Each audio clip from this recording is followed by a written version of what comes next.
It was a fictional story that my friend Dell wrote based off, he was in, I inspired him to write this story, because, we were a rock band and we were working on our first album.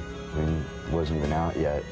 And I was pretty much out of control, and we were all into the rock and roll lifestyle, and he wrote this story about this guy that just becomes bigger than life, and the troubles he has in his relationship and keeping that together, and basically about this couple in this relationship and trying to deal with this lifestyle and what happens to them. And so little by little, we'd think about it and figure out how the next part of the story and stuff, we'd talk about it, and then he'd write a little bit more and here and there. And all of a sudden it was kind of like, we sold 8 million records. And all of a sudden I was becoming what he had written about. He called me really upset one day going, wow, I wrote my friend's death, because like we in the one video, like where you find my gravestone and stuff like that. And that really freaked him out. He writes horror stories. And so it's kind of like a fictional story that's yet autobiographical and based off things that happen in real life. And now with Stephanie, it's a real trip because some things are based off my relationship, my previous relationship, and some things are fictional, but I'm in a relationship with her. Really strange, and it's a bit difficult for her, but she gets into the parts and understands what we're doing. But sometimes it's very surreal, like when we got married. It was, Slash looked at me and goes, dude, I just watched you get married 9 times. Really proud of Don't Cry in November Rain. I really like the writing of the story and putting all the scenes together. Or why did she die? How did she die? What happened? And it's like, oh, whoop, tell you later.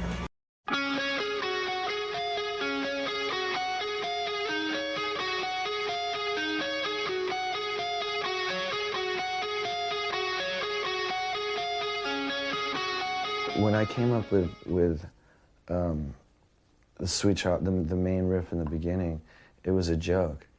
I was only kidding. And for some reason, Axe and Iz liked it, and it turned into a song, and for the longest time I hated it, because it really was a joke to me. And now that it's become established, I enjoy playing it, and when we did it in the studio, I started to respect it a little bit more.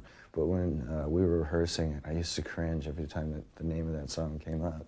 I didn't want to play it. But things have changed. I enjoy playing it now. The kids go nuts when we play it live.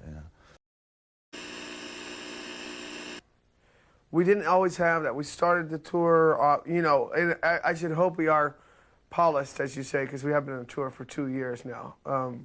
But no, we started off with the girls and the girl horn players, they're all great. They're great to look at, and we all have fun, and they have fun getting dressed up, But it's not like a sexist, it's nothing like that at all. And I hope people don't get that, because the girls really have fun getting dressed up, and we have fun goofing around with them, and it's just, and the most important thing is they're great musicians, But that's something we started about, I guess, now, about 14 months ago. And after we do this Japanese and Australian, New Zealand thing, then we're done with that, and we're stripping back down to do, again, Europe and again the States, and then we're done. But we're doing it just as the 5-piece band. Again, it's gonna be called the Skin and Bones Tour. Okay. Well, it's very simple. We've been touring the whole stadium thing, the whole real kind of big events on this tour in the past. We've been touring for 2 years, but the real big, what do you say? Focus sort of. I guess it's been on your Guns N' Roses has got all these people in the band now. What are they trying to cover because they can't play, or they're not a rock and roll band anymore, or whatever else people will want to take a crack at us about. So we're going to go back, and it's kind of like, okay, all right, here you go. Here's us again, So just basically prove that, on any turf, any place, anywhere, we are the same band.